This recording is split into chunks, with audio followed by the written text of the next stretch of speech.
Садитесь, пожалуйста, коллеги. Добрый день. У нас совещание, наше заседание, точнее, правительственной комиссии по вопросам социально-экономического развития Дальнего Востока и Байкальского региона. Проводим мы его в Москве, и у нас несколько тем для обсуждения. Поговорим о том, как в целом реализуется подход к развитию дальневосточных территорий, что удалось сделать за последние несколько лет, чего пока не происходит, на какие направления нужно обратить особое внимание. Предметно сосредоточимся на Байкальском регионе. С докладами выступят наши коллеги-губернаторы. Ну и обсудим планы по созданию международных транспортных коридоров, которые соединяют Приморье и северо-восточные провинции Китая.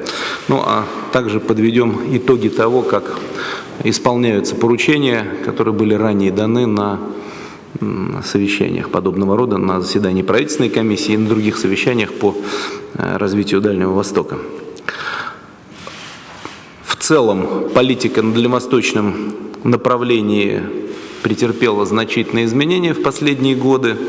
Принят целый ряд очень важных и сложных решений, многие из которых реализуются. Я лишь напомню, что уже действует 12 территорий опережающего развития, создан юридически свободный порт Владивосток, разработан уникальный механизм поддержки проектов, когда государство берет на себя часть расходов инвестора на создание инфраструктуры, строительство десятка добывающих, перерабатывающих предприятий ведется уже по этим правилам. Ну и Фонд развития Дальнего Востока наконец начал осуществлять первые инвестиции, что само по себе, конечно, тоже отрадно. Во многом благодаря этим изменениям, новым механизмам удалось саккумулировать дополнительный денежный ресурс. Значит, его масштабы весьма значительные. Значит, это практически под 1 триллион рублей инвестиций. Они еще далеко не все, конечно, осуществлены, но это именно такие уже как бы подписанные инвестиции. Помимо этого утверждены 2 новые программы развития Курил и программа развития Комсомольска-на-Амуре. Обе сроком на 10 лет, как, собственно, мы и договаривались. Еще один важный шаг – закон о новых налоговых льготах инвесторам на Дальнем Востоке.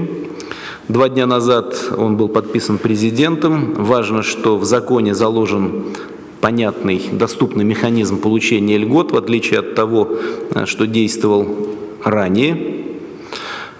Напомню, что если инвестор в течение 3 лет вложил в проект не менее 50 миллионов рублей собственных средств, то он освобождается на определенный срок от уплаты налога на прибыль и НДПИ.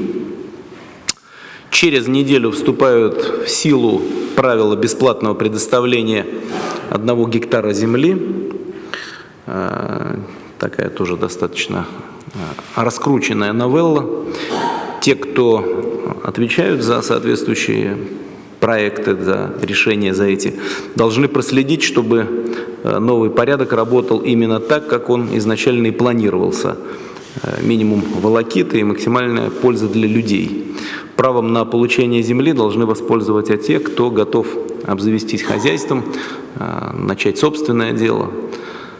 Посмотрим, как это будет работать в современных условиях, потому что мы все помним исторические аналоги, параллели с решениями, которые принимались практически 100 лет назад. Тогда они принесли пользу Дальнему Востоку. Посмотрим, как будет в этот раз. Конечно, изменения требуют времени, но все же у тех, кто живет и работает на Дальнем Востоке, постепенно появляются дополнительные возможности. Это, кстати, отражается и в настроениях людей. Хочу специально отметить отрадный факт, что за первые месяцы текущего года отток населения с Дальнего Востока сократился практически на порядок. Можно считать, что он вообще практически прекратился. Это очень важное событие, это впервые достигнуто за последние годы. Цель, которую мы ставим перед собой по Байкальскому региону, подтянуть основные показатели социально-экономического развития к среднероссийскому уровню. Нужно преодолеть существующее отставание региона в социальной сфере, естественно, оживить предпринимательскую активность. Сам по себе Байкальский регион, как и любой вот такой регион, он неоднороден. Каждый из субъектов, который включен в регион, это Бурятия, Иркутская область, Забайкальский край, имеют собственную структуру производства и расселения, свои особенности, свои сильные и свои слабые стороны, свои проблемы, которые нужно учитывать. Часть мероприятий по изменению ситуации в экономике и социальной сфере заложена в государственных программах. Они в основном касаются строительства дорог и аэропортов, реконструкции их. Есть планы по развитию энергетики, жилищной сферы, строительству жилья. Сегодня мы также обсудим способы дальнейшей газификации региона и возможности развития туризма.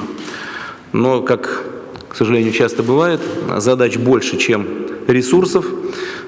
По сути, у нас ситуация весьма сложная. Мы имеем дело с дефицитом средств на исполнение важных задач при опережающем росте расходов. Проанализируем, какими возможностями мы сейчас располагаем для того, чтобы эти процессы все-таки подтолкнуть, для того, чтобы выбрать наиболее перспективные инвестиционные проекты, которые прошли предварительный отбор. И Дальнему Востоку, и Забайкальскому региону нужны частные инвестиции.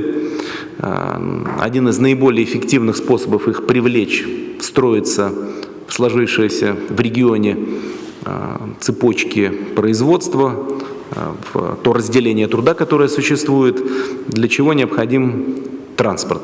Сегодня мы рассмотрим проект по развитию транспортных коридоров между Приморьем и промышленно развитыми регионами Китая. Нам нужно учиться использовать тот потенциал, который в регионе саккумулирован, развивать приграничную торговлю, замыкать часть транзитных грузов на российские порты. Долгосрочная работа на этом направлении – это пример интеграционного сопряжения с Азиатско-Тихоокеанским регионом, которое способно принести весьма значительную пользу. Хотел бы услышать сегодня, какова оценка рентабельности проекта по строительству таких регионов, какой объем грузопотока мы можем на себя замкнуть, каков интерес инвесторов, в том числе из Китая, можем ли мы рассчитывать на то, что эта программа может быть реализована за счет частных средств. И ряд других вопросов. Также Юрий Петрович поделится информацией о том, как исполняются поручения, о чем я уже сказал.